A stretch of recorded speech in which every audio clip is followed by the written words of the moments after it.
ఒకరోజు అక్బర్ మహారాజు తన సభలో మనుషుల వారి స్వభావానికి తగ్గ వృత్తి ఎంచుకుంటారు అని అన్నారు. అది బీర్బల్ ఒప్పుకోలేదు. మనిషి వృత్తికి స్వభావానికి సంబంధం ఉండదని ప్రస్తావించాడు. అక్బర్కి బీర్బల్ అంటే చాలా ఇష్టం. అతనిని తెలివితేటలు, మేధస్సు మీద చాలా నమ్మకం.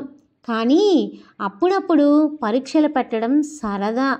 అందుకనే మనిషి వృత్తికి స్వభావానికి సంబంధం లేదు అని బీర్బల్ అంటే అక్బర్ వెమ్మటే ఆ విషయం నిరూపించి చూపించు అని బీర్బల్కి పరీక్ష పెట్టాడు.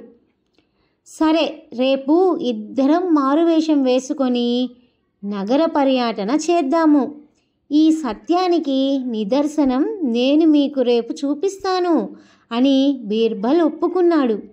అనుకున్న ప్రకారం మరుసటి రోజు ఇద్దరు మారువేషం వేసుకొని నగర పర్యటన చేశారు. నగరంలో ఒక మిఠాయిలు అమ్ముకునే వ్యాపారస్తుడు కనిపించాడు. బీర్బల్ చాలా దీనంగా మొహం పెట్టి మిఠాయిలు అమ్ముకొని అతని దగ్గరకు వెళ్ళి, మేము పొరుగురి నుంచి వస్తున్నాము, బాటసారులము. దారిలో దొంగలు పడి ఉన్నదంతా దోచుకున్నారు. ఇప్పుడు చాలా ఆకలి వేస్తుంది, కొంచెం సహాయం చేయరా?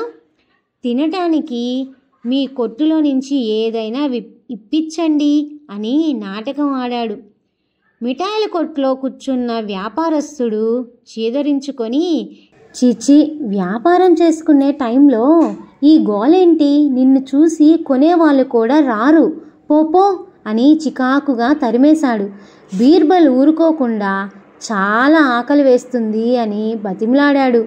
మిఠాయిలు అమ్ముకునే వ్యాపారస్తుడు తన చుట్టూరా తినుబండారాలు పెట్టుకొని కూడా ఏ మాత్రమూ చెలించలేదు. సహాయకుల చేత బీర్బల్ని మెడపట్టి బయటకు గెంటించేశాడు. బీర్బల్ అక్బర్ మహారాజుతో అలాగే మారువేషంలో అక్కడి నుంచి వెళ్ళిపోయారు. ఒక బండలు కొట్టే మేస్తిరి కనిపించాడు. అలాగే మారువేషంలో ఇద్దరూ ఆ బండలు కొట్టే అతని దగ్గరకు వెళ్ళారు. బీర్బల్ మళ్ళీ అదే నాటకం ఆడాడు.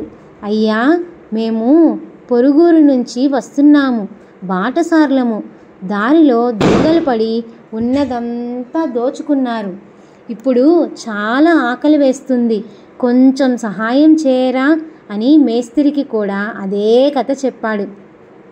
ఆ మేస్తిరి వెమ్మటే, అయ్యా అలాగా, నాతో రండి అని అతని కుటీరానికి తీసుకొని వెళ్ళాడు.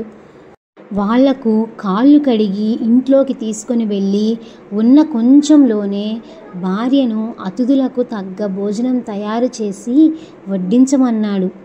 అతని భార్య కూడా అలాగే అన్నం, కూర, పచ్చడి, పులుసు తయారు చేసి రుచికరమైన భోజనం వడ్డించింది.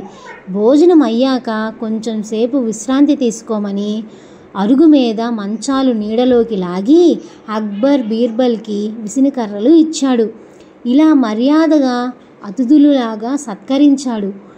సాయంత్రానికి అక్బర్ బీర్బల్ సెలవు తీసుకుంటుంటే దారిలో తినడానికి కొంచెం తినుబండారాలు ఒక మూటలో కట్టి ఇచ్చాడు.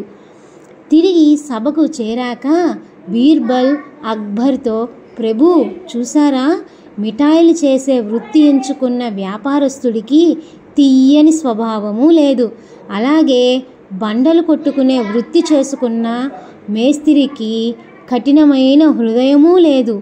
మనిషి వృత్తికి స్వభావానికి సంబంధం ఉండదని మీరు ఇప్పుడు ఒప్పుకుంటారా అని అడిగాడు.